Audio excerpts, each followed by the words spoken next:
This is the one with a wet alley. A cunning snatch. A pussy wagon. Space crabs. And it ends on the face. It's called Gridlock. Here we go!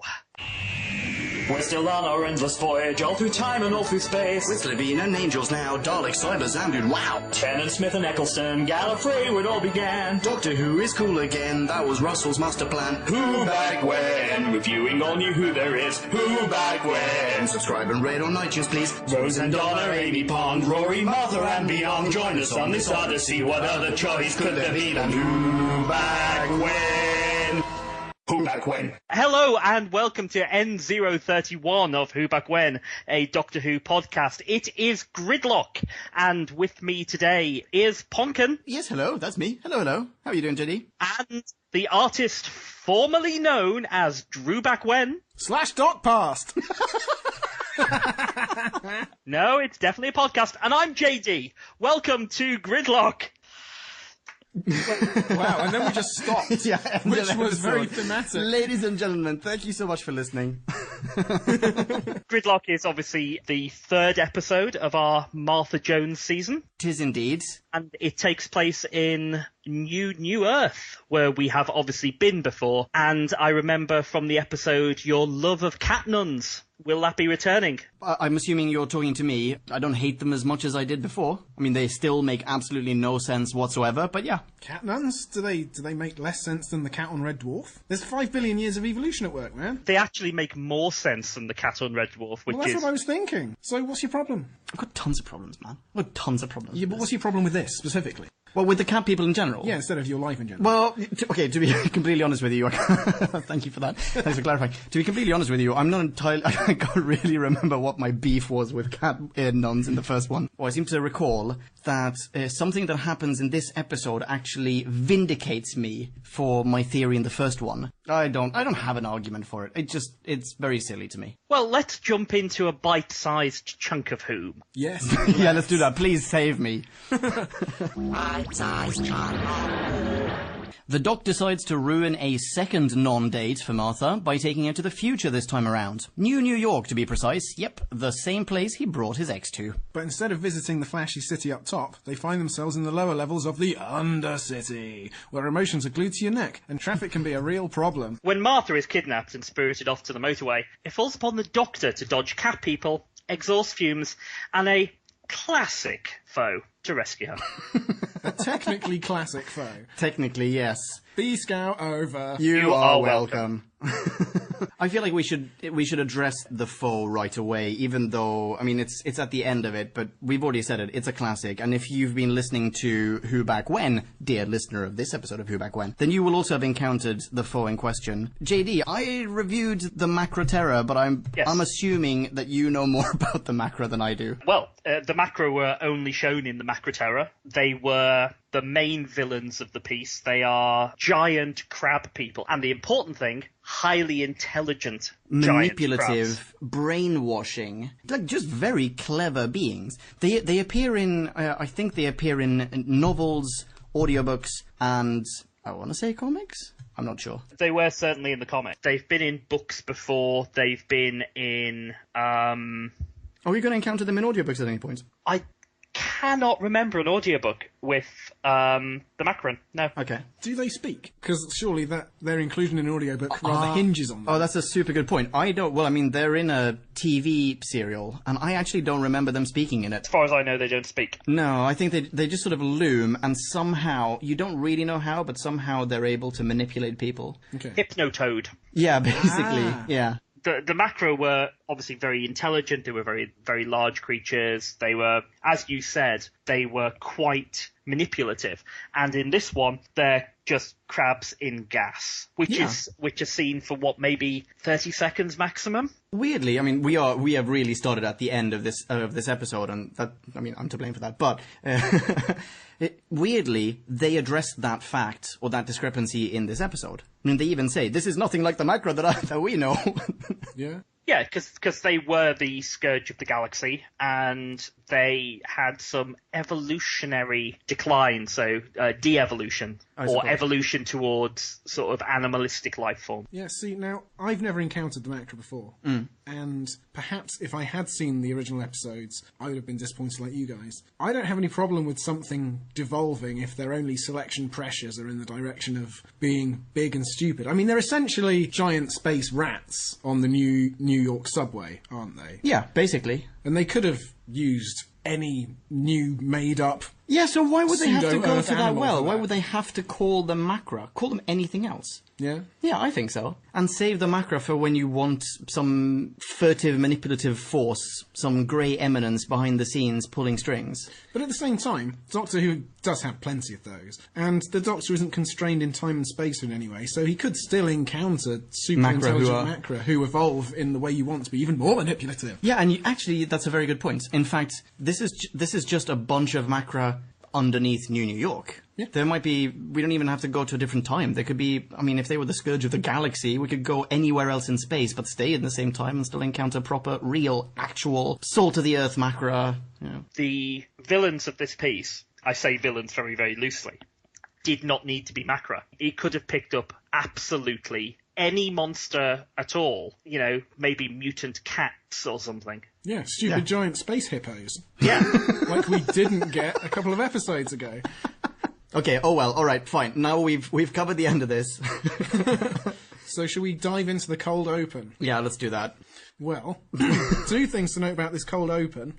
One is I got the American Gothic reference instantly. I thought they cast those characters incredibly well for their looks. You know Grant Wood's painting, American Gothic, where the guy's holding the pitchfork and the woman's looking thin and severe by him. The two people in the car in the opening scene are those people. Really? Yes. Oh my god, Absolutely. I did not make this connection at all. 100%. Oh my goodness. Screenshot it. Screenshot, whobackwhen.com, check it out. I'm going to check it out too. The other thing I have to say about them is they went to all that trouble to find these two doppelgangers for this painting, and they sound like they're from Gloucester. They are not from America. No one in this episode is from America. I was going to say that. Everyone is either English or Scottish or Or Irish. Or Irish. And they sing loads of Welsh hymns. The whole of the UK is represented perfectly. This isn't New York. This isn't New York. This is New York. Oh. I think I think that might be it. Silly me. Yeah. So Anyway, they swap. Yeah, exactly. They have one, we have one. They have one, we have one. Yeah, I get it now. Okay, sorry, my mistake. The other thing is, can you screenshot the most mannish Statue of Liberty logo in the history of graphics? Because I looked at it and thought it was Rocky Balboa. Really? Really? Okay, yes, definitely. You can have that screenshot. Thanks. Okay, so what happens to this pair? Well, they have broken the regulation of only having two people in a car, and they lied to the traffic control computer and said they had three. This is the worst sort of crime that you can have since possibly trade disputes and Star Wars: The Phantom Menace. Oh. Apparently. Wow, you really don't like this one. Look, space cannot exist without bureaucracy. It's an incredibly complex social structure you've got to uphold. The anarchy! Intergalactic chaos! You know what? Actually, that leads me on to my biggest beef with this entire serial. Screw it. Most of our listeners have seen this episode anyway. Not serial, episode, And we've sorry. already told them the end. Yeah, that's true. Sort of. You said there would be anarchy without all of these rules, without bureaucracy. I said that. People, like, jaywalk today. People, run red lights today. We have traffic rules. We have police and so on and so forth. But people still run red lights. Here, no one ever decides to cheat the traffic rules. Everyone stays in their car for decades. Apart from these two tricksters, because the system works. No, they didn't even... No, the only thing they did was claim to have a third passenger. Illegally. Yeah, but this pisses me off so much. Like, there is nothing preventing them from just going a little bit higher and avoiding the Macra below. Or, you know what, going even higher than that and just leaving all the traffic behind. Yeah. No one ever tries to run a red light in this world. Also, I have a question. Is New York... New York. That's the place. I have a question. Is that a city or is that the entire planet? Did we find out in New Earth, JD? It's a city. It's a city. Are there other cities on this planet? Yeah. What the fuck, in that case? There are other cities on this planet, and no one ever goes, hey, let's go to the neighboring city. Maybe, I mean, I hear they have really good bagels. Let's do that. Let's check out New York. No one in New York would ever say that. Let's leave New York. New York. Although, bear in mind that they did say that the virus had become airborne. So the entire planet has been affected, Yeah. is that what you're saying? Yeah, we're going 7 minutes. Yes. But for New York, as the end of the world is Long Island, so you're not going to get them to leave. Brooklyn is like utopia to them. I've seen all of How I Met Your Mother. I feel like that backs me up.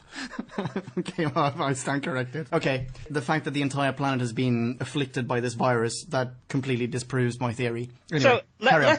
let us go on to the first scene after the titles, which is the Doctor being a complete and total not boyfriend, Yeah. taking his total not girlfriend to the same places that he took his last totally girlfriend. Yeah, she even remarks that this is like a total rebound situation. Yeah, he manages in this scene to, you know, take her to New York. Just 5 minutes or so, 7 years was it, after he took Rosa? 7 years? 5 minutes, 7 years? How long was it after he took Rosa? Oh, I don't know. I was going to say something more like a year. Was it a year? One Sorry. human series. One human series. One human yeah. series. But what he does manage to do in the scene is that he manages to completely avoid answering anything about Gallifrey. Yes, very true. But he does give us some nice descriptive information. Some nice...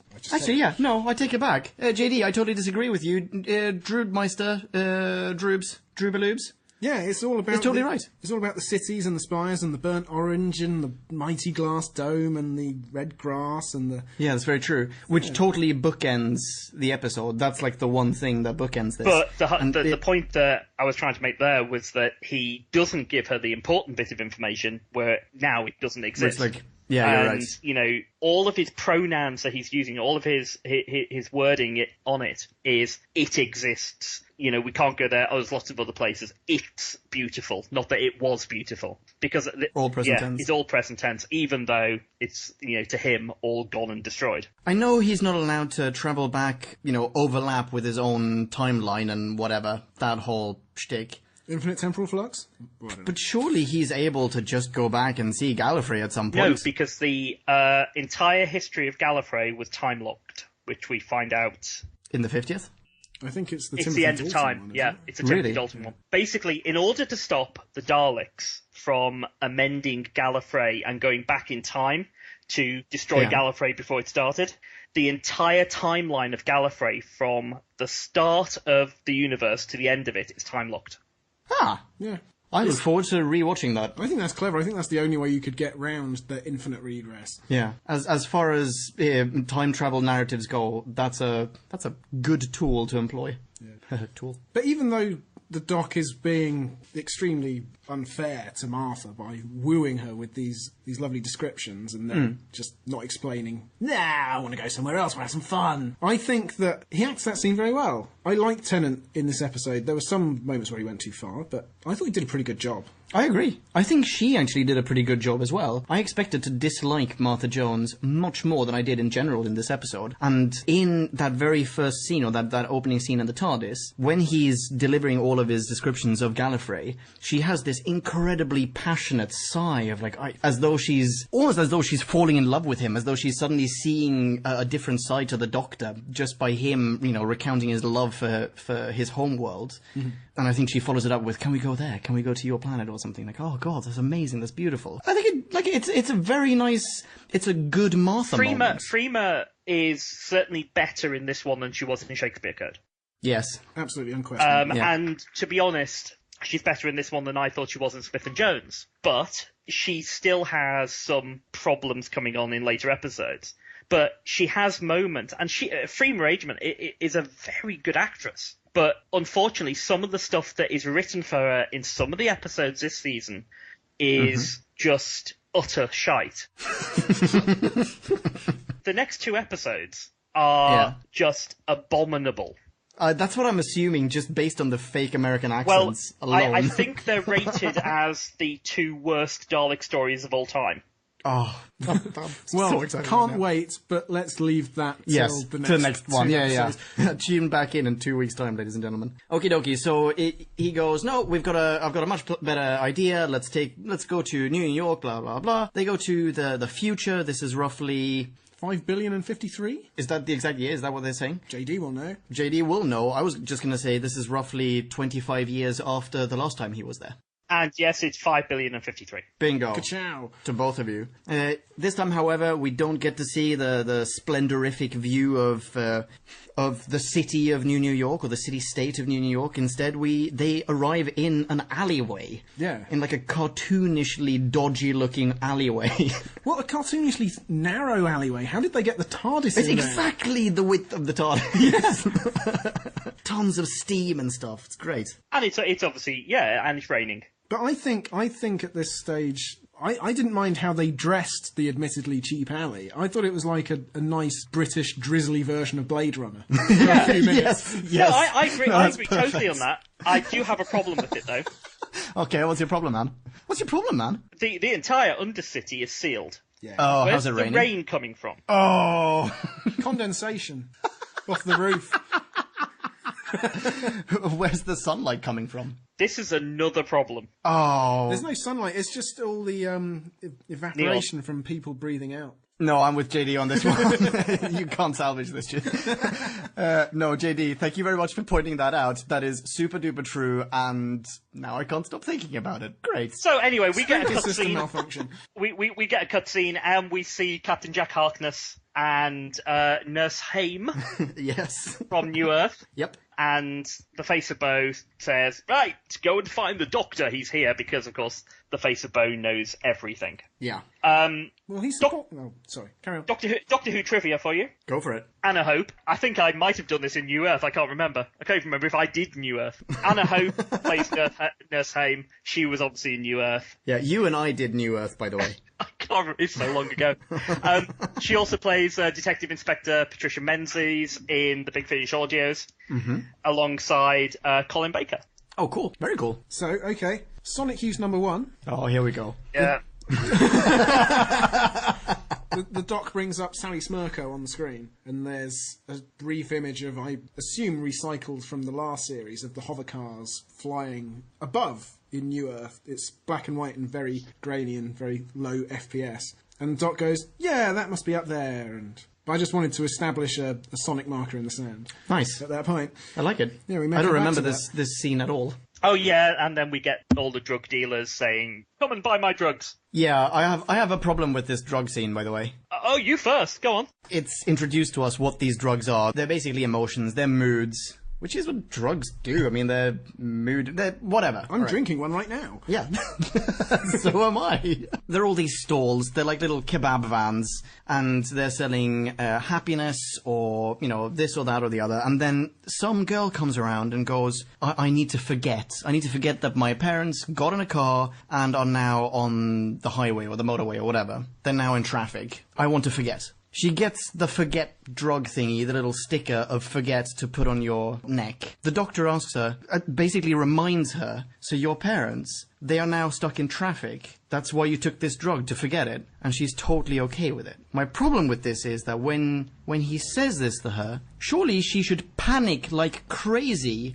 and basically request another forget pill. Rather than going, well, that's nice, bye. Yeah, exactly. Oh, I agree with you. I have so many problems with it. This entire scene, except for Martha. I think the only thing believable in this scene is actually Martha, who is just utterly ballistic about, people being off their heads on drugs all the time. Yeah, that's strong. As a doctor in Spey, that's exactly the stance she would take. Yeah, no, that's true. So, any other problems?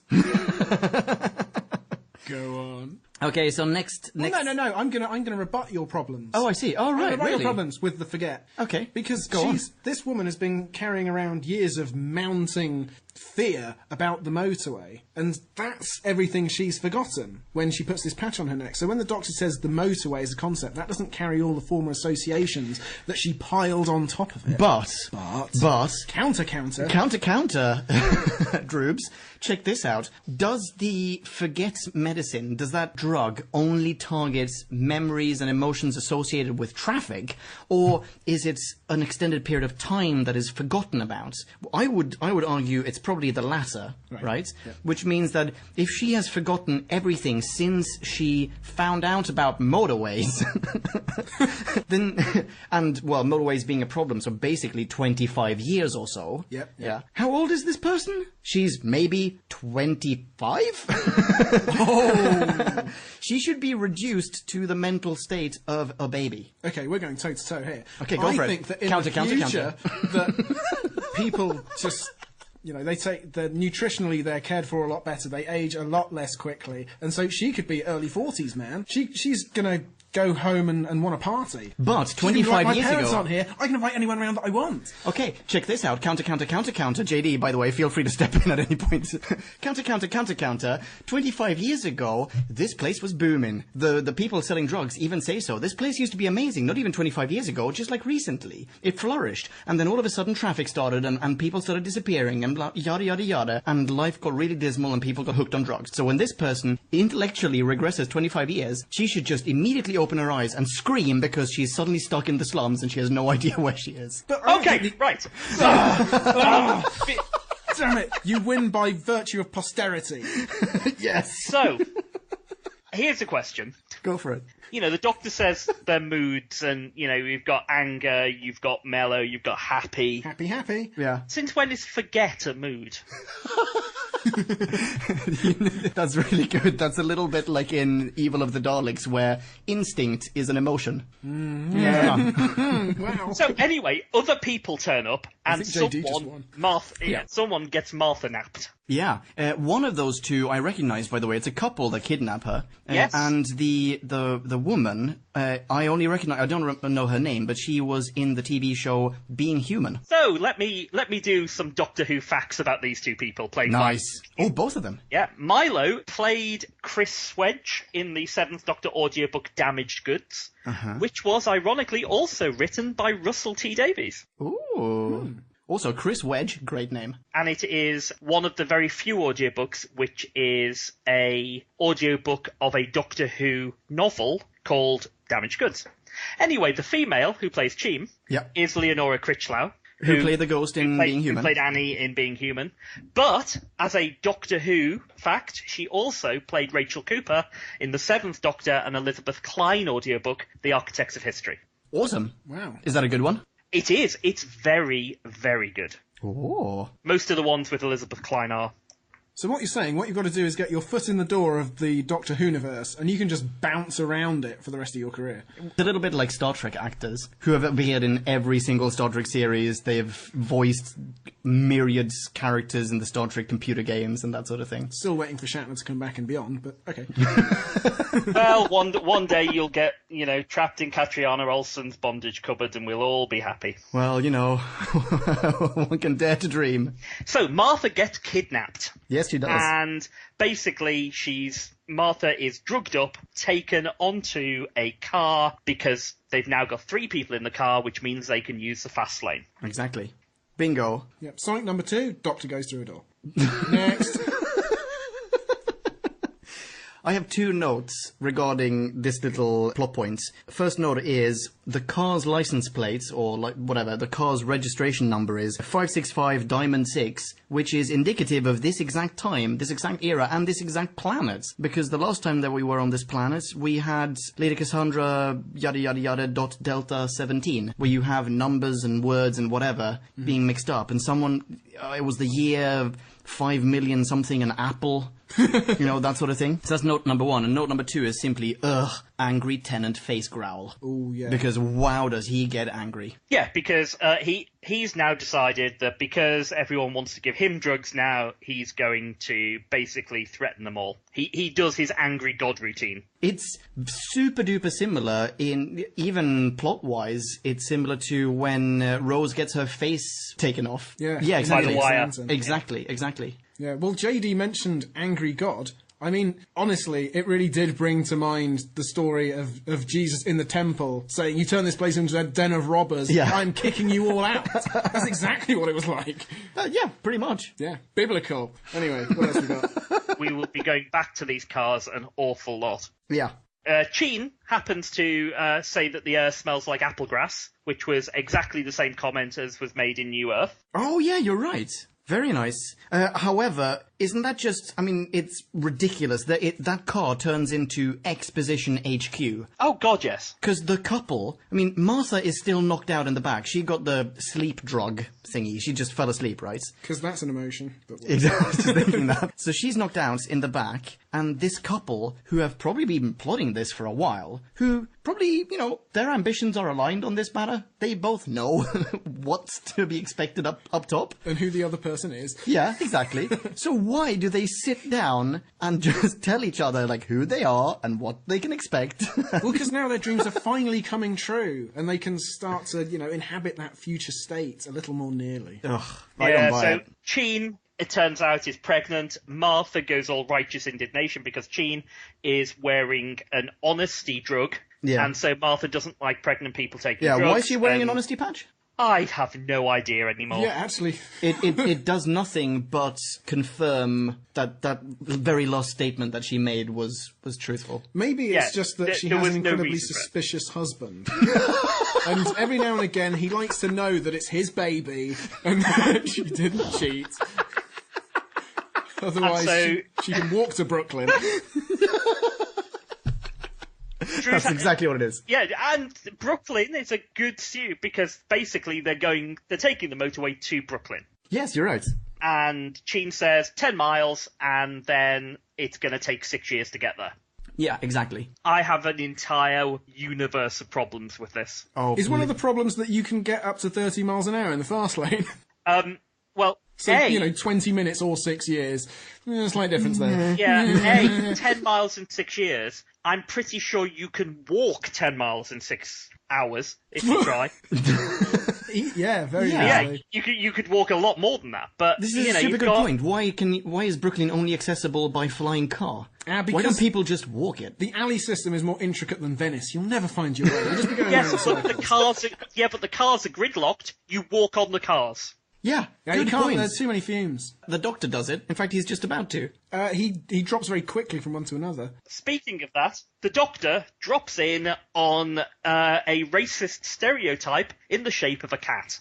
Come on, no. I'm just an old-fashioned cat. A racist stereotype of an oddly homophobic cat in what is otherwise a rather, open-minded relationship. I don't want to play the devil's advocate for homophobes. Okay. But he's unhomophobic enough to have the Cassini sisters on his friends list. Even if they're not Cassini sisters. Oh, so maybe that line is just him joshing a little bit with them. Yeah, that's what they've been saying for years. It's just bants. Oh, I suppose. Actually, that is true. But that's not to say that very... homophobia is bants, because I am retreating from that position. I still thought it weird enough to add a note about it. I just wrote weirdly homophobic cat. It does stick out. It's really weird. It's completely unnecessary. Yeah. Anyway, hang on. Who else is in this car? We have a woman and a man cat. Yes. The cat is called Thomas Kincaid Brannigan, who is played by Ardal O'Hanlon, better known for Father Ted. Come on now. I've done my hero as well. He is basically an Irish stereotype. Yeah. He is married to a human. Yeah. Thus, I believe, proving your point almost from New Earth. Is this the point you're on about? That's exactly the point I'm on about. In fact, in the back seat of that car, they have a whole litter of kittens. And that's really, really cute. Now, please stop and consider that the woman in the passenger seat pushed them out of her vagina. I mean, these are like regular, honest-to-God kittens. This is where the evolutionary steps of human cats just doesn't work for me. Because if you mix it even more human, apparently that takes away the human aspects of the man cats and turns them into just straight up kittens. Now, have we seen the young of cat kind? Because maybe they start off in that state and just grow up to be Thomas Kincaid Brannigan. Well, I suppose that's the only possibility at this point. But still, I quite prefer to view it from my point of view. Well, it's a lot easier on the woman than having, a giant-headed human baby. Yeah, just plopping out little hairballs. Yeah, I mean, that in itself might be motivation enough to shack up with a homophobic cat man. I suppose. Okay. So, apart from one Stug back to exposition car, Yeah. where Martha, Cheem, and Milo are going to go into the fast lane, where they can go 30 miles an hour, as you said earlier. Yeah. The Doctor spends the best part of the next 10 minutes making phone calls from Brannigan's car. Using the Sonic before. Well done. He phones the police and gets put on hold. Yeah. He phones. He says that he used to know the Lord of Manhattan, Yeah. the Earl of Manhattan, Duke of Manhattan? Duke of Manhattan. Is that the chap who in New Earth is turning into stone? Correct. Ah, okay. Cool. Duke of Manhattan. Yeah. And then he phones the Cassini sisters, Yes. You're a who pesky are menace. two older ladies. Where we get the mild homophobia from Brannigan, as Drew said. But yeah, I don't think it's necessarily mild homophobia. I actually think more that he's just, as he says, he's an old-fashioned cat. Are you okay?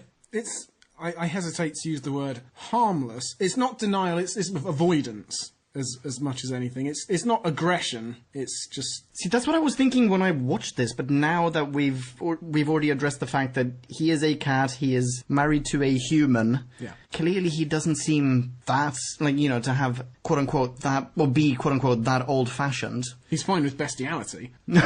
Well, I'm actually inclined to say, no, this is probably just banter. This is just him pretending to be old-fashioned to joke with them or something. Yeah. Because he's obviously good friends with Yeah, the exactly. Cassini sisters. Yeah. Yeah, and you've got RTD as showrunner as well, so... Oh, I mean, yeah. he's not gonna just No. let that slip through the cracks. No, sure. But, yeah, okay. And bear in mind that not only is he showrunner, he wrote the episode. No, he wrote it. Okay. Yes. Oh, okay. Oh, well, there you go. It came from his own pen. Mind hole. So Yeah. Brannigan's car now becomes exposition central, and literally they talk for 10 minutes about how Rose has been carnapped. Martha. Martha, Freudian slip there. well, she is just a replacement Rose. Rose point 2. Yeah, that's the Doctor, though, screwing the information out of them. They don't want to give it. Cut price Sigourney Weaver is like, I'm shutting this conversation down. And the Doctor just growls it out of them. That's true. Oh, the poor Cassini sisters. Or the poor Cassinis. Yeah. Oh, so disillusioned once they hang up on the Doctor. Well, shit, we've actually wasted 3 decades of our lives together. Well, I mean, I know the Doctor is doing this in service of a greater good and enlightening Sure. people in this episode, but he is a massive dick at multiple points. Oh, very much so. Because the second this woman has forgotten her traumatic disappearance of her parents... Yeah, he just tears up that wound right away. Well, he certainly tries to. He tries his best. And she has not gone there on a whim. She has clearly been dealing with this for a long time. It's the best of the bad options available to her. And he says, no, wait, you have to suffer. It's more important that you live a life of continued misery. Yes, exactly. But yeah, and here again, he is doing the same thing. He's saying, you are all idiots, and your lives have been wasted. There's no compassion there. No, none whatsoever. Oh, which Brannigan even points out. It's like, oh, well, they were just trying to help you. Anyway, so at this point, Doc uses some device, I believe, to exit the vehicle. Yeah, because these cars don't come with handles on their upper and lower hatches. They have to be magicked by some wizard gizmo. That's why they're there. So, meanwhile, in the exposition car, Yeah, go Martha for it. is talking to her kidnappers. Yeah. And, they're talking about that the exhaust fumes are all around them. They're, towards the base of the motorway now in the fast lane. Yeah. And Sheen just starts going on about missing people on the motorway, cars that vanish, never to be seen again because there's something living in the smoke. Yeah. Because that won't happen later on in the episode. And it hasn't happened already. Yeah, exactly. That was the cold open. Okay, there's something that we glossed over that I just want to address. Before the Doctor uses his magic gizmo to open up why is there a trap door, by the way, in the car? to open the floor hatch of Brannigan's car. I'll tell you why. Because sometimes people move across the Undercity and the car's hovering 3 feet in the air, and it's the perfect height to get a box on your shoulder and shove it up into the cargo bay. You're the best. You're the best. That totally covers it. The future Google Tesla cars have taken care of everything. That's not what I was going to point out, though. Before he gets out of the car and starts approaching said exposition car with whatever, Martha et co., he tries to get Brannigan and his fam to go to the fast lane as well. Yeah. Because the Cassini sisters say, yes, we have found that car, blah, blah, blah, Diamond 6. It's in the fast lane. They must have had 3 passengers. And Brannigan goes, there are only 2 of us. That's why we're not in the fast lane. And the doctor says, there are 3 of us now. There's a whole litter of kittens in the back. There are like 8 or 9 of them in the car. Surely they have qualified for the fast lane by now. Yeah. Way to deny their anthropomorphic sentient rights, Doctor. Yeah. Oh, understanding inhabitant of the universe. But not just that. Brannigan and his wife, whose name eludes me at the moment. Valerie. I mean, they're idiots. They've wasted, like, at least a decade of their children's lives, and in cat years. But they've heard the stories of what's down there. Oh, so that's why they don't go down there? Yeah. Yeah. Oh, I'm an idiot as well. But just as the Doctor's getting ready to turn into a Monty Python sketch of just going through car after car after car after car, Yeah, which I kind of liked, actually. we get singing. Oh, yes. Oh, yeah, the daily contemplation. Yeah. Yes, I hate singing in these things. We get a choir singing about crosses and The old rugged cross. that's it. It is... Is this something? What is this? Well, it's just a hymn. Okay. And, But it's an and- actual hymn. Yeah, and it's a favourite with Welsh choirs, as is Abide With Me, which they're singing at the end of the episode. Okay. Which I imagine is why they included it. I mean, there are some other references to the religion these denizens of New Earth have in this future time period, because they mention Jehovah a couple of times, and there's a couple of other ones. But it's still weird. You're clearly supposed to be moved by it. Martha is moved to tears in multiple shots, and it's just weird. Yeah, I cannot agree more. I think... okay, sorry, JD, go for it. No, I'm just agreeing. I totally agree that it just feels a little strange. All right, well, I think perhaps my ignorance worked in my favour. Because I did not recognise these hymns. I did not know what they were. I did not know where they came from. I couldn't identify them. And to me, it was... I mean, I could only appreciate them from a purely, auditory, from an aesthetic point of view. And to me, they actually seemed quite dramatic. It was quite emotional. Yeah. Well, I mean, if you take it as they have so little hope in their lives that they're driven to drive on the motorway, and then their hope just dies as they inch around and around, never to realise their future. Yeah, some kind of faith would certainly help them along. Yes, this would perhaps be the highlight of their day. Yeah. Yeah, very much so. I can and understand that. it unites them. Yeah, gives them hope and so on and so forth. I'm totally on board with that, but I'm more on board with that not knowing where those hymns have actually come from. Yeah, and I think this is one of the big problems with anything set, more than like 100 years in the future. The chances of, the old rugged cross being still a valid part of the musical lexicon in this future is vanishingly small. Okay. Well, Well, I mean, if we can still have Irish accents and... And humans who look identical. I can understand the Irish accent because we can have that as they're not actually speaking English at all, and it's all universal translated through the TARDIS. That's a very good point, yes. But the actual words and the cadence of the old rugged cross is less likely to remain in the future. Could that not also have been universally translated? Yes, but the wording is the same. It is the poem. And, 5 billion years in the future? Maybe they're singing something... No, now I'm thinking they're actually singing something completely different. New English is like garbled nonsense, and the actual hymns that they're singing are just like glor flower, floor flower. But exactly. But the universal translator, just as it sort of intuitively changes stuff around to be English for our benefit, us viewers, or it has also benefit. Or for Martha's, it has intuitively switched it around to be these specific hymns. Yeah. Anyway, the Doctor turns into a Monty Python sketch now Yes. and goes, first of all, to a white guy wearing a white suit. Not before he discards his coat. He leaves his coat with Brannigan and says, Janis Joplin gave me that coat. Yeah, Why does he leave his coat? The Doctor name dropping Yeah. again. Yeah. Here's a much better adventure I had last Wednesday that you weren't privy to. That we're probably never going to write. I just don't get why he left his coat in the first place. It's a nice coat. Keep it. It's a nice coat. Why? Yeah, makes no sense. But at the same time, sorry. At the same time, he does start to regret showing off and lying to Martha instead of actually relating to her as a human being and not as a rebound object. That's true. Which gave me hope. But the Doctor does have a moment of casual racism. Oh, does he? Go for it. Well, his line is, "If it's any consolation, Valerie, right now I'm having kittens." Which is a little bit racist to the cat people. I hadn't considered that, but yeah. I guess my inner feline is offended by that. That's a good point. I like it.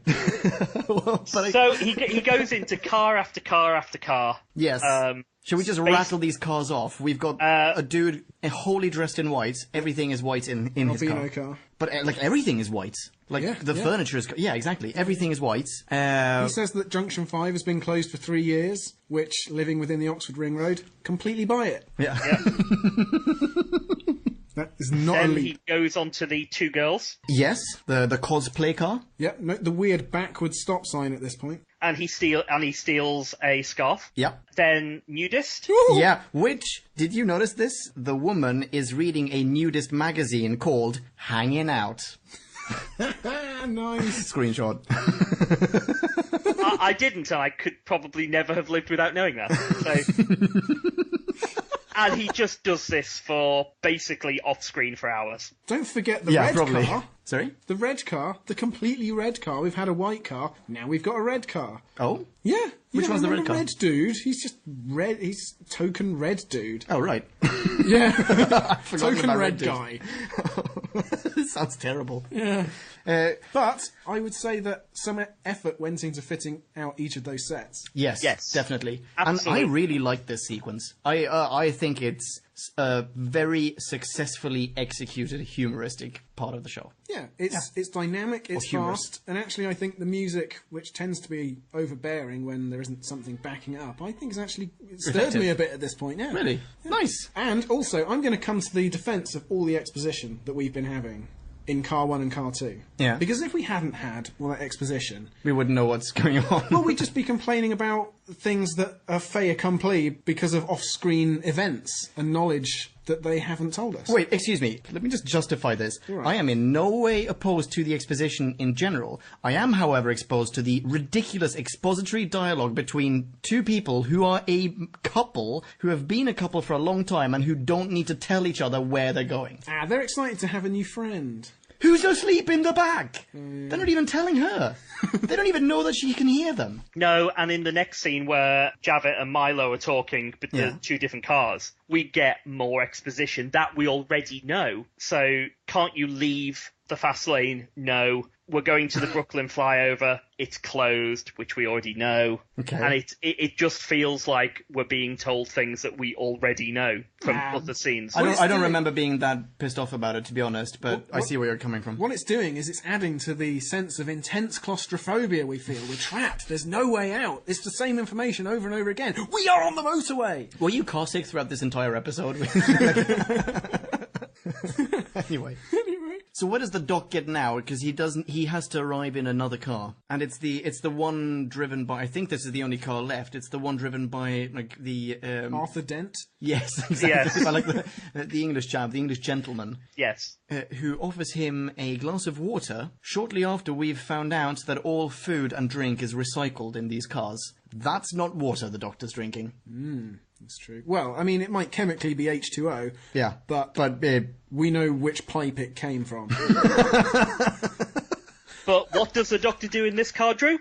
Well, he asks for some water when there's a water butt right in front of him. Okay. A water cooler right there in front of his face. But he's too busy to look to the left. That was my note. Maybe he's just being very polite. He goes, "May I have some water, please?" Rather than, drink straight from the water cooler. I think I know what JD is getting at. Oh. He whips out His wacky stick. Oh. Yeah. And Or as Matt Smith might call it, his wacky stick. there you go. Okay. That's smart to hear it. Okay. So Sonic use number 14. The Doctor uses the Sonic to get the ventilation working somehow. Everybody's fans are blowing, and the murk below him begins to clear. He sees some lights in the fog, and strange hidden beasts are wailing. We cut to the Irish car of racism. Car O racism. And Nurse Haim appears. Oh, yes. So now it is a complete bag of cat.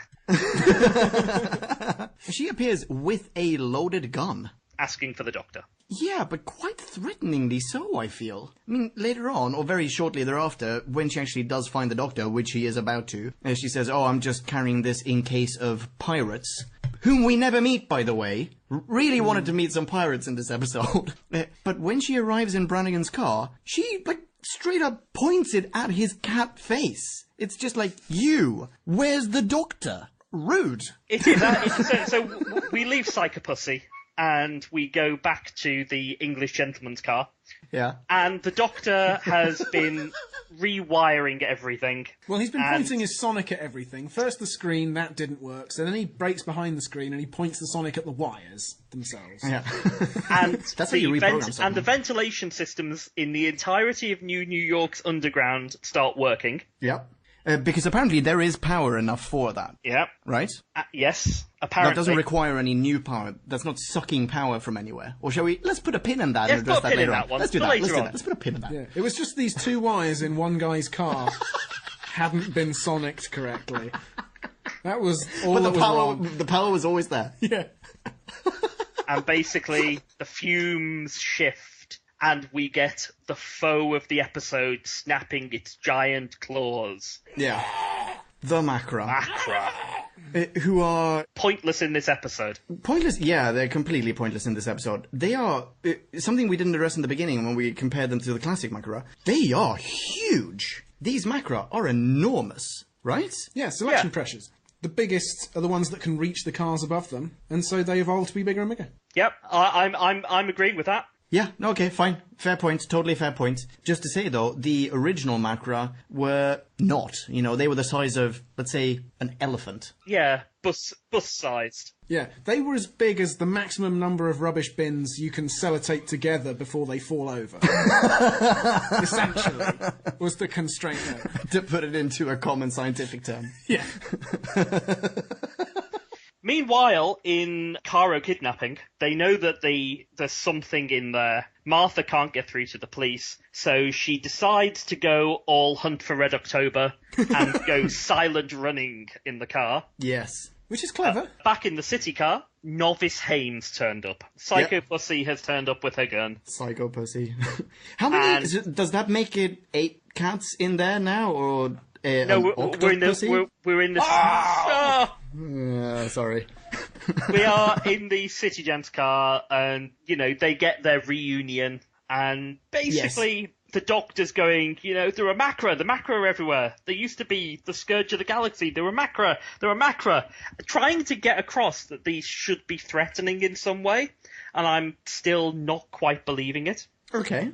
Well, what we have seen at this point, though, is, the reason Martha et al. Went into silent running was that the Macra were snapping their claws at them and very nearly caught them. In fact, or maybe it's later on that they actually do catch the car. But, they are in peril. It just doesn't feel like it. Well, you had a car just succumb. You had the people at the beginning, and you had this werewolf and 2 angels. Oh, yeah, we forgot about those. There's who are also in the fast lane, and they've been going round and round, but they know that there's the no werewolf and 2 angels. I thought it was a black cat and just 2 human girls. Well, that's how I interpreted them. I thought it must be some sort of strange Hammer horror reference that maybe one of you knew about, but maybe it's just completely random. I didn't catch that, but holy smokes, am I IMDbing this now? I'm not saying it is, but it seemed too purposeful to not have a point. I might be being too generous to the Doctor Who people here. Yeah, so anyway, Haim now kidnaps the Doctor. She teleports the Doctor away from the Undercity, away from the cars, and the Doctor is being righteously angry. Yeah. And Haim explains that the city of New York has been dead for 24 years. Yep. Because of, as Drew said earlier, a chemical called bliss, which basically killed the world in 7 minutes. Which has a real... Sorry to cut you off there. That has, or had a super Firefly or, like, Serenity vibe to me. No? Am I the only one who likes Firefly and Serenity? Can't stand it. Really? What? Well, you and I are going to have words after this, JD. I've seen it, but what does the accelerated rate of transmission have to do with it? No, let's control the populace with a chemical, which unfortunately mutates in some way and kills everyone. Except it doesn't kill everyone. It kills most people, and the rest turned into... What are they called? Ravengers? Whatever. Oh, Reavers? Reavers, that's the one. Well done. Anyway sorry, JD. The Doctor is taken to the face of Harkness. Oh, spoilers! Oh, I can't believe you just did that.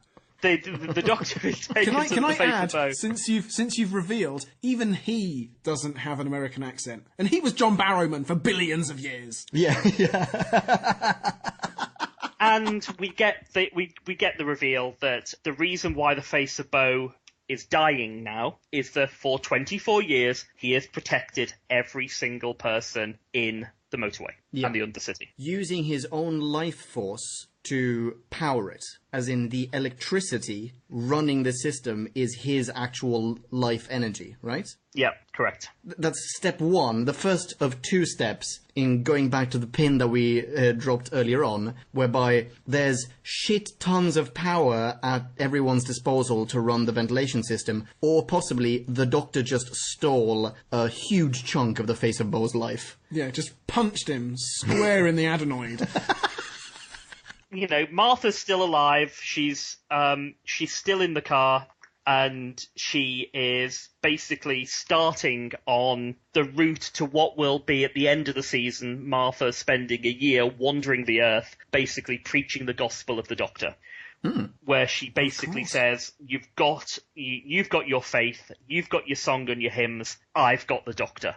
She's been with him for basically an hour and a half. Yeah, but she's pretty impressed. I mean, she hasn't been with him for an hour and a half. Actually, yeah, she has. Actually, she has. She has been, well, we've seen an hour and a half. She's been with him for like a couple of days. Yeah. But during those couple of days, she was on the moon, she met aliens, he saved her life, he saved tons of human lives. He calmed everyone down when they went stir crazy. Yeah, exaggeratedly so. He took her to see Shakespeare. Yeah, but if you think of when they met in Smith and Jones, the amount of time from when he met her in Smith and Jones, we've seen every minute of them being together because it follows on directly. Shakespeare Code follows on directly from New Earth. Yeah, but there are bits of... Shakespeare Code takes place over a number of days, right?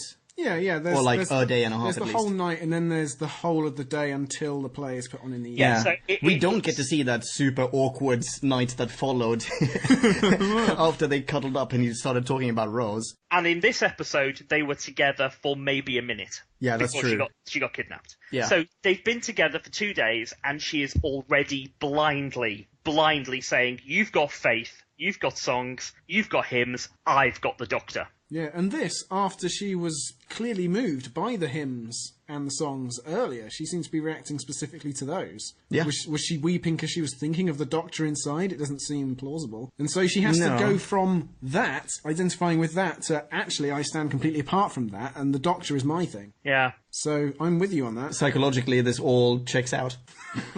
So, the Doctor basically now uses the Face of Boe's life force to let everyone out of the motorway. But it doesn't quite work, and then the Face of Boe turns around and goes, fine, and then dies, opening the city up, basically giving every single bit of energy he has to do what he's been doing for 24 years and keeping everyone alive. I have to ask you at this point, JD, because you will know this. I mean, we encounter the Face of Boe again later on, right? This is, or is this the last time we see the Face of Boe. We see him in flashback in Utopia. Oh, I see. Right, so this is actually the death of... Yes. Oh. Wow. I didn't realise that. I thought maybe there was some timey-wimey, wibbly-wobbly way of... this is the last time we see the Face of Boe, because the next time we see him, which is in Utopia, is a flashback to this moment. Oh, this moment? Okay. Because, so, anyway, all the cars, so the Cassinis, Brannigan, all the people we saw on the way, basically get out the Doctor gets on every car's monitor and says, drive up, fast, go, leave the Macra. Oh my goodness. Why doesn't that lead to just the most tremendous collision? Everyone is driving up at the same time. This is what people should have been doing for ages. That really pisses me off. An enormous three-dimensional pile-up. Yes. Well, maybe they're just more sensible than you are. I doubt it. Can I just add at this point that we've had Sonic use number 17 with the Doc zapping a control panel, and Sonic number 18, which doesn't actually work because the Transformers are blocked. And that, I believe, is the final count. The final Sonic? Yeah. Wow. So, Okay. Martha now turns up. Yes. She's got out of her car, and she comes in, and basically the Face of Boe is out of his tank. It's lying down, and Haim is there. And Haim is, telling the Doctor and Martha about the legend of the Face of Boe. Yeah. That he will speak his final secret to a traveller. And then the Face of Boe gives us the exposition for the end of this season, which is, you are not alone. Yes. All right, so can I address this? Because oh, please. there's something here that really ticks me off. So this entire little bit of dialogue includes a couple more lines. It includes the Face of Boe going, "I am the last of my kind, as you are the last of yours." ... Fast forwards 15 seconds. "But know this, you're not alone." So does that not mean that the Face of Boe is also not alone? Like, there's a whole Boe kind out there? Yes, because we know from the second episode of Doctor Who, The End of the World, of the new season, that the Face of Boe had a little Boina. Oh, yes. Aqua Boina. Sorry. So yes, we know that he's called Boekind. Yeah. So, he is the last of the Boe. But he's not the last of the Boe because there's a whole planet. There must be a whole planet of Boe out there. No, because the Boes died out maybe millions of years ago. Yeah, but he's alone. He's the last Boe, just like the Doctor is the last Boe, except the Doctor is not the last Boe. Although the Doctor is the last of the Time Lords currently. His sentence makes perfect sense. Oh. He is the last Time Lord currently living. Yeah. Until, spoilers, Utopia happens. Jacoby. But I have a bigger problem. Jacoby! What is your bigger beef with this, JD? And it's a beef with the entirety of the... Senate full of skeletons. Which we haven't addressed. Sorry, I didn't mean to cut you off there. Sorry, go for it. This is a time travel show. Yeah. If we were to travel back to Castrovalva, we would find the Master there. If we were to go to Legopolis, we'd find the Master there. If we were to go to the meddling monk in Hastings, in our time machine, he'd be there, wouldn't he? Yeah. So the Doctor is only the last of his kind in relation to where he's standing in the universe at any one time. And his own timeline, maybe? Yes, but in his own timeline, but he can travel through time. I think we need to... Actually, I think you need to explain this to us, JD. the whole, not being able to travel back over his own timeline. Would he not be able to go back to 1066? And meet the meddling monk, just as he wouldn't be able to travel back a mere 24 years and meet himself? Well, meeting yourself is I think it's the first law of time. You cannot go back and meet yourself. Yeah, but can you go back? Except in anniversary episodes. Yeah, exactly. But would he be able to go back to New York 24 years prior? No, because that would be meeting himself. Yeah, but what if they're on opposite sides of the planet, for example? Yes, he'd be able to go there. And we know that can happen from Father's Day, because he went and saw himself in Father's Day. You're right. The only reason the Reapers turned up in Father's Day Yeah. was that Rose changed history while she was in two time zones at the same time. Yeah. So, yes, you can go back, and... But so that means that he can go... Yeah, so he can still go back and meet the meddling monk, for example. We've even had him nip back to meet Martha at the beginning of her first episode. Holy crap, From right. the end of that episode. Exactly. Yeah, you're totally right. So, bear in Super good mind point. that he is only, therefore, the last of the Time Lords in relation to himself where he exists, which is just stupid.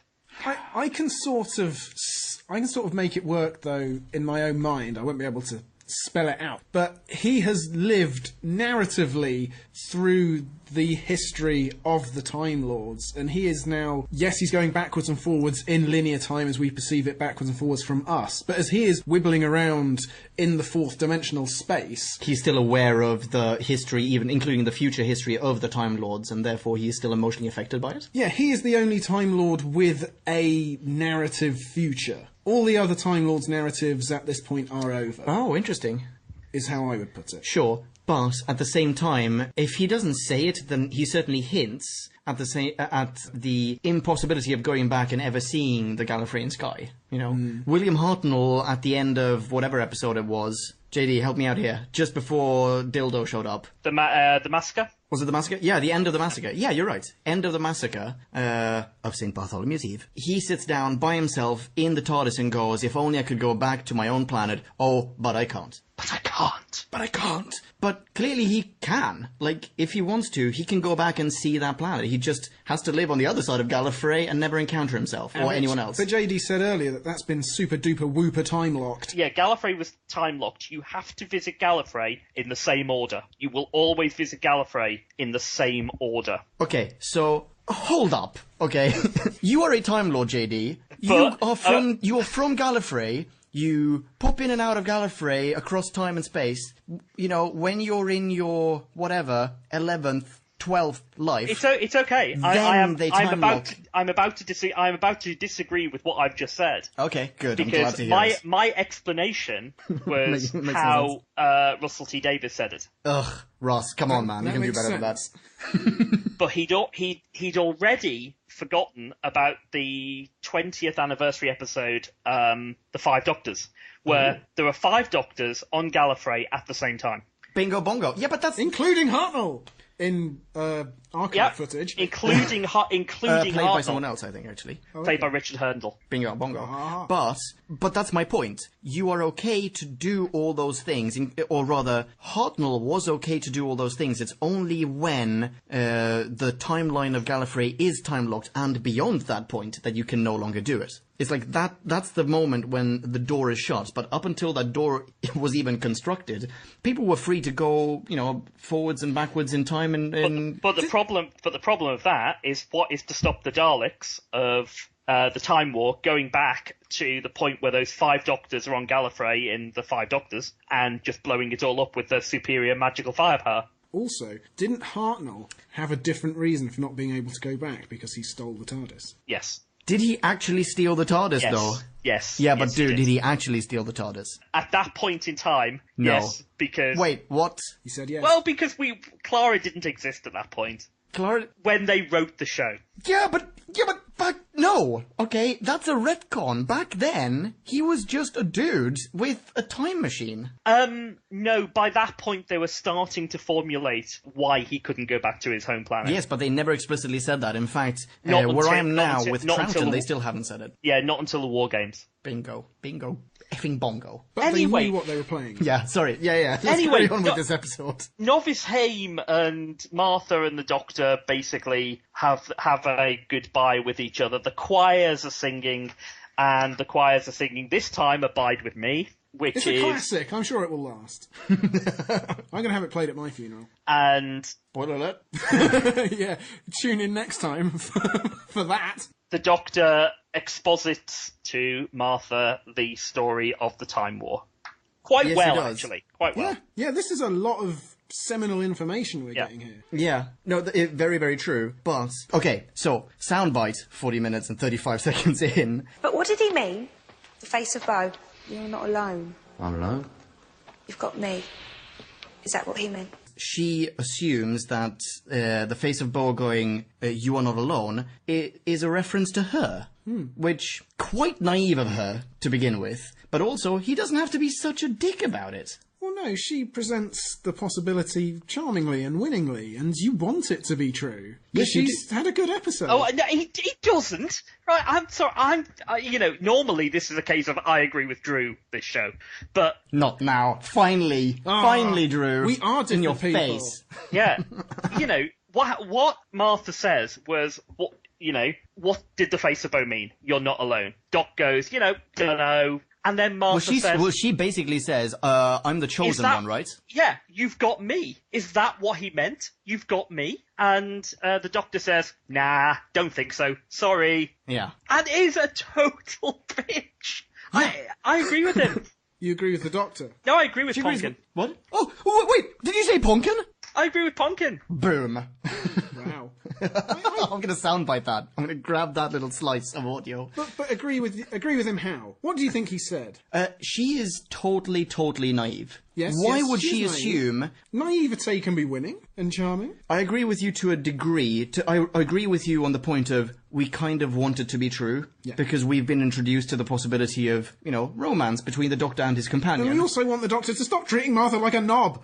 Yes, definitely. But this isn't how it happens. She just joined the show. She just joined the Doctor on his time travel adventures. She is not the chosen one. No, that's Rose. Well, yes, but she doesn't know that, and she doesn't want that to be true. She thinks this is finally the time the Doctor will shut up talking about Rose. If I can be the one, if he can recognise that, maybe I won't have to deal with this every fucking day. Can you imagine if the Doctor's response here were like, no, it's not you, sorry. Actually, he was referring to Rose because there's still a chance there.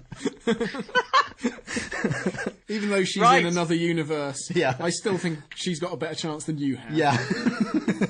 Anyway, and to be honest, that's what most of us were saying when watching it. So, there comes the end of Gridlock. Yes, it does. End of episode. And I did IMDb this while we were talking about it, and I have two pieces of trivia that are actually of relevance to what we've been saying here. Yes. The first off, we said that the Macra, they're obviously a classic foe, but that's not the only reference back to classic Who. The Doctor's description of Gallifrey, with the sky and the, everything, is in fact identical to a description of Gallifrey that Susan gives in the episode The Sensorites, or the serial, The Sensorites. So that's pretty cool. Okay, so does that mean there's no originality in that line, and we have to mark RTD down? Or it's an homage? Yeah? Let's call it an homage. A lovely callback. Yeah. And number two, the Macra weren't actually even meant to be in this episode. Oh. I'm going to read this straight from IMDb. It says, in devising an appropriate aquatic monster, because apparently this was meant to be partly subaquatic, this adventure, RTD had considered both a Godzilla-like reptile and a giant octopus before using the Macra. So this was written for just Monster of the Week, basically. Yeah. And then at some point towards the end of the show, someone probably said, well, crabs. I went, hey, wait. Well, I'm going to slightly one-up your trivia. Oh. Only because you've mentioned it. Okay, go for it. Alice Cassini. Yes. Is someone called Bridget Turner. Hang on. Which one is Alice Cassini? Is she the knitter or the car spotter? Ooh. Do you know what? I don't know. Wow. She, little old ladyist. They all look the same to me. Cut all of that. Bridget Turner is married to Frank Cox. Frank Cox directed episodes 5 and 6 of The Sensorites. What? Wow. Oh, that's pretty cool. And final Frank Cox trivia. Yeah. He directed episode 2 of Edge of Destruction. Edge of Destruction. You have 1-upped, 2-upped, 3-upped me even, sir. I am bested. That was amazing trivia. Reviews! Reviews. God, I really need to put together something new for that. Drew, do you want to start us off? Because you've probably already written your review. Yeah, I have notes. That's such a good idea. Why don't... I normally have mine written, but I didn't Really? write this one, yeah. I never write mine down beforehand. I should totally do that. Okay, well, I found much to like about this episode. I'm going to be completely undercut by you two, but that's fine. I need to be a Nick when he is absent. So, I liked the sense of the rising menace that we got throughout the episode. I really did feel quite claustrophobic. I've been in a lot of traffic jams. It seemed quite a British concept for a bottle episode, and I thought that worked quite well. And I was a bit confused by some of the primitive computing on display, but there's no question that The sets were handsomely dressed. The Undercity being 2 alleys, bit of a cop-out. Why the people would be driven into the motorway, pun intended, by Hope of Escape, I thought was a good conceit. As JD said at the beginning, Freema hardly put a foot wrong, I thought, in this episode. And she had a lot more screen time in this one. And there was even a little bit of agency there. She took control and had good ideas. And even at the end, she forced the Doc to spill his beans all over her. So now she knows some stuff about him as well. Tennant did well. She wishes. There was chronic overuse of the Sonic on an unprecedented scale. Nobody had American accents. The supporting characters were all fine, even saddled by their exposition dumps. Not too much struck me as bad, because I didn't have any previous allegiances with the Macra, so I'm not dying for them inside. Although the resolution with the computer and the Face of Boe's power was a bit weak. So I'm going to give this a 3.5! Wow. Okay. JD, do you mind if I go next? Because I have a feeling that... I'm going to go a little bit lower than that. Are you really? But I have a feeling that you, JD, are going to go way, way lower than both of us. Please go next. Yeah, buffer me, man. So we have a little sort of trickle-down effect. I do this step so by step. I don't cry all the way through Leon's review. Okay. All right, so just to address a couple of things that you brought up, Drew. No one had an American accent. And whilst watching this episode, it ticked me off. I made a note of it. Up until the point where we get the next time on Doctor Who, and people have the worst American accents ever. What are you talking about, buddy? I mean, American accents, this isn't 2 weeks from now just yet, but I mean, American accents so bad, they rival the American accents in Tomb of the Cybermen, which we just reviewed. Holy crap, I am glad that no one had a fake American accent in this one. Counter that, let's hear your American accent. Right now, go. I have no idea what you're talking about. Anyway, so, in Gridlock... no, it's terrible. It's not bad. It's better. It's better than anything that will occur in the next 2 episodes. Thank you very much, and also apologies to all of our listeners across the pond. Anyway, so I don't mind that no one had an American accent. I didn't even really mind that there were cat people as much as I did in New Earth, because at this point the damage has already been done, so fine, what more can you do? You have people boning cats. Okay, I can deal with it. I mean, you're chuckling, Drew, but don't say you never wanted to. I hate cats. I'm a dog person. Yeah, same, yeah. Anyway, conceptually, I think this is actually a really cool episode. I think the idea of being stuck in traffic forever, subject to a misunderstanding on a social scale, on a global social scale. And yeah, no, I really liked that. And I really liked the weird unifying factors between all the people who were stuck in traffic. That includes the hymns, which I couldn't identify, but which I identified as hymns. You know, I just thought they were made up hymns for this episode. And they actually, especially, I love the whole, we can talk to anyone as long as they're on our friends list. Love that. That's like a lovely little commentary about just social media and how that's not going to change either. That seemed quite pressing. I mean, Facebook was very new back then. Yeah, exactly. That's probably an actual commentary about something very topical at the time. I loved it. Yeah. I liked the humor in this. I liked some of the sort of action set pieces in this. I liked the Doctor doing his Tarzan shtick between cars. And I thought Martha was really, really good. I mean, I say really, really good. She wasn't really, really bad, which is what I started out expecting when I pressed play. Where it kind of falls apart for me, though, is we have the Macra, which, had we not had the Macra, had we had an octopus or octopi, I would have been okay with it. But I disagree with what you said, Drew. I never felt like, oh, there's something brewing in the gas. Mm-hmm. We're coming up to this point where we're going to meet the monster of the week. This wasn't the monster of the week for me. They were just a set piece. They were literally just a prop. The monster of the week was the misunderstanding that had led everyone to go into traffic or to be gridlocked in the first place. That was the foe. So I think not using the Macra the way they should be used, the way they were used, is a huge missed opportunity. Do you know what I think is an even bigger missed opportunity? What's that? That I have just thought of as you composed your mini review. They could have... the Doctor could have said, why does everyone come onto the motorway? What are you here for? And they could have sort of said, well, we don't know. We just sort of are compelled somehow. Holy crap, that's such a good point! It's a macro! Yeah, that's a super good point. That's exactly how they should have redrafted this before producing it. God damn it, you have a mass-manipulating crustacean race. Freaking use that element. That's, a super good idea. Oh, and one other thing. Oh, yes. Obviously, it falls apart because no one ever breaks the rules of traffic, which could have just cut this episode short by roughly 24 years. Mm-hmm. And then there's one other thing, which actually I think maybe you can correct me on, JD, and that is that the Face of Boe, this pissed me off a little bit towards the end of the episode, the Face of Boe, all of a sudden, is like an old friend of the Doctor's. But, I mean, they met once, and they don't really have that much in common except that they're both old. They don't have history. They hung out in a hospital at one point. That's it. And they met... No, they didn't. No, if you're going to say Captain Jack, Tennant's Doctor doesn't know that yet. No, Tennant's Doctor doesn't know that yet. So why does he treat him as like an old friend? And that really, it ticked me off a little bit. But at the time, I thought, okay, well, we're probably going to meet the Face of Boe again. I didn't really think that this is where he dies. So it ticked me off that all of a sudden they've added backstory and they've boosted the value of their relationship to a point where I no longer recognize it, you know? So anyway, you gave this a 3.5. I'm going to give this because I actually really liked it. I like this episode, even though it's largely pants. I'm giving it a 3.1. 3.1. Okay, that's better than I thought. Now, there you go. JD. Okay. Here we go. 0 point something. Eviscerates us. First of all, the good points about this episode. It is one of Martha's better episodes. And now the bad points. Sorry. And now the bad points. I'll start off with the huge macra in the room, which is the macra. Yeah. There is no point in them being macra.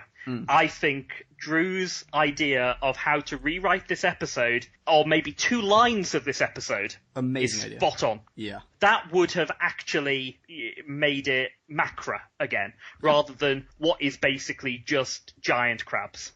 Slightly racist Irish cats, slightly homophobic Irish cats, cats in general. There seems to be some sort of, cat thing going on in this entire... I don't know what it is, Russell T Davies and cats. It's just pussy galore.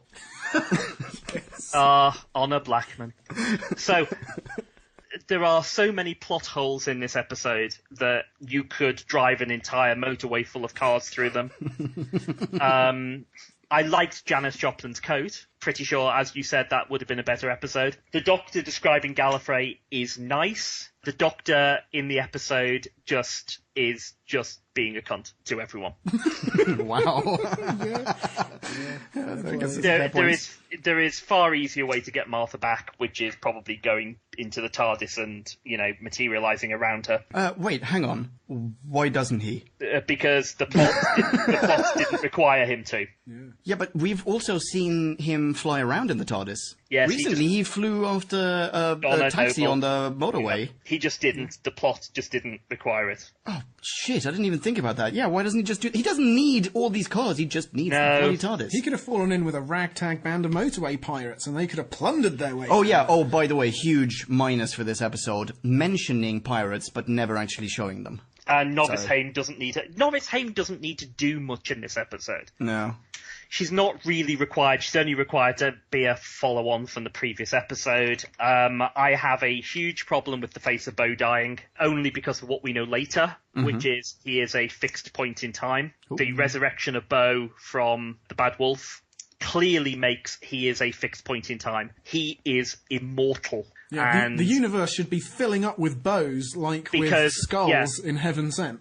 Because, you're right. Yes, exactly, because me in Heaven Sent is basically not a fixed point in time. She's just got some tech inside her that regenerates her forever. She's immortal because of that. The Face of Boe is a god-like creation of being a fixed point in time. So there's no way he should die. He could power the entire universe. I give this episode a 1.4. Wow. We're going to need a bigger graph. That was awesome. I don't know if I'm going to be doing Daleks in Manhattan and Evolution of the Daleks, but it'll be less than that. They are horrible episodes coming up. horrible, So looking forward to them. toxic episodes. Oh, great. Poor Freema. Bad writing. Incidentally, what would you have given the Shakespeare Code? Have you got a review score to hand? The thing about the Shakespeare Code is that it's got some very good ideas in it. You know, going back and seeing William Shakespeare would be a tremendously good idea for an episode. Sure, but that's where it ends. Yeah. Hey, Willy. Unfortunately, you then have to watch the end of Shakespeare Code in order to review it. Yeah. And you'd be left with a 0.6. So what I'm getting at is the beginning of this season, the first 5 episodes, is it an extraordinarily... Six episodes? Really? We've had 6 episodes in this season already? No, because he's counting Evolution of the Daleks in Manhattan, and I'm going to add in... Runaway Bride. Lazarus Experiment. The Lazarus is terrible. So, yeah, this is a really stinky sequence. Yes, it is. It is awful. How many more episodes... Oh, sorry, for how long is Martha part of the cast? 1 season. That's it. She was... Guest spots after it, but yeah. Terrible. So not only does she follow Rose, she also lands on the show just as some of the worst episodes ever air in sequence. Then you get 42, which is not... It's okay. Then you get a run of 5 of the best Doctor Who's that you've had. Well, maybe 4. You get Human Nature and Family of Blood, which are tremendous. You then get Utopia, Jacoby. Then you get John Sim as the Master, who I love and adore passionately. So the first half of this season is just a pile of crap. And then it's like they get some good writers in.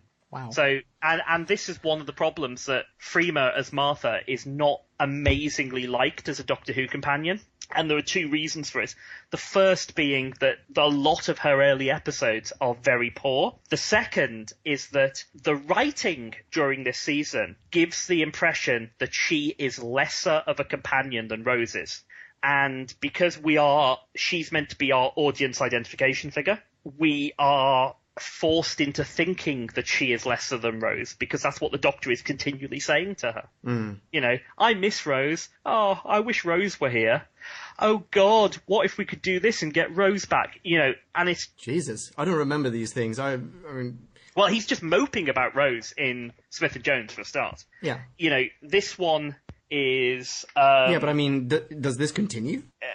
He doesn't give up about Rose. And the reason she leaves at the end of the season is because I don't want to be here because I'm not Rose. And you're not going to love me because you love Rose. God damn it.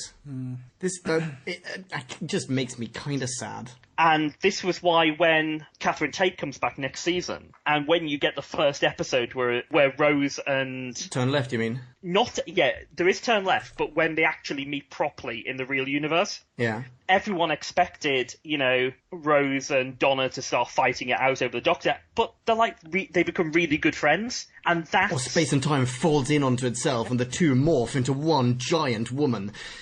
Blimey. Yeah, Fanfic. it's just... But that's not what Donna's about. No, I'm sorry. You know, bear in mind that it is my duty, not during the Freema season, but the season after, to make you fall in love with Catherine Tate.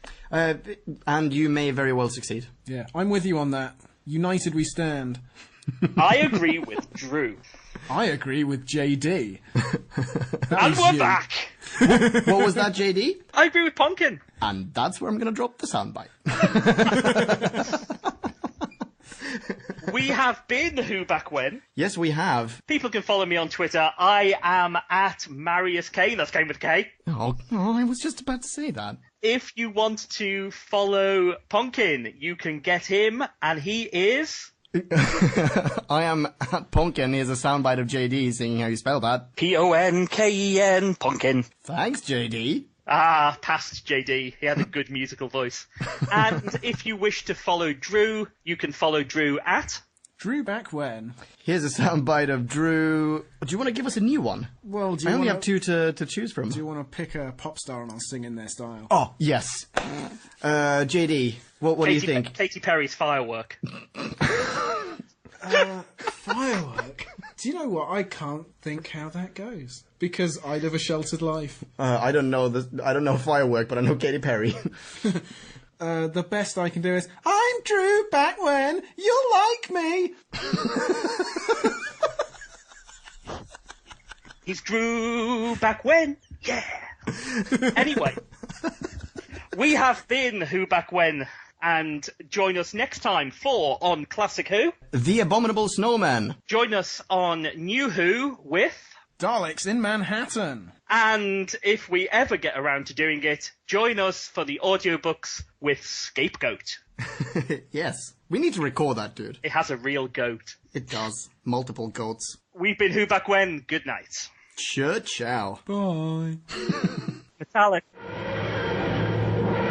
Kablamo! Did you enjoy the show? Then please do what the cosmos compels you to and spread the gospel of Who Back When. Tell your friends. Don't have any friends? No problemo. Tell some strangers. Like us on Facebook. That's facebook.com/Who Back When. All in one word. Are you on Google Plus? Then find us on Google Plus. That's plus Who Back When. And when you do, tell us why you're on Google Plus. Who Back When just got its very own Twitter account. No lie. So give us a follow. You guessed it. That's @WhoBackWhen. All in one word. Check us out on SoundCloud, vote us up on Reddit, listen to us on Stitcher, and head on over to our website, whobackwhen.com, where you can leave a comment, submit a review of your own, and peruse our visual index of aliens, monsters, and more, which increases in kablamos with every episode. And lastly, give us a rating and review on iTunes. Not only would it make us super chuffed, and it really, really would, but as thanks, we will transmigrate your iTunes nom de plume into the credit list of trailers for fake Doctor Who audiobooks produced by Who Back When. Have a poke around our bonus episodes to make more sense of that. That's it. Rock on and be rad and excellent to each other. Catch your earballs in our next Classic Who review, New Who review, or, still funny, Audio Who review. Ciao. Who Back When?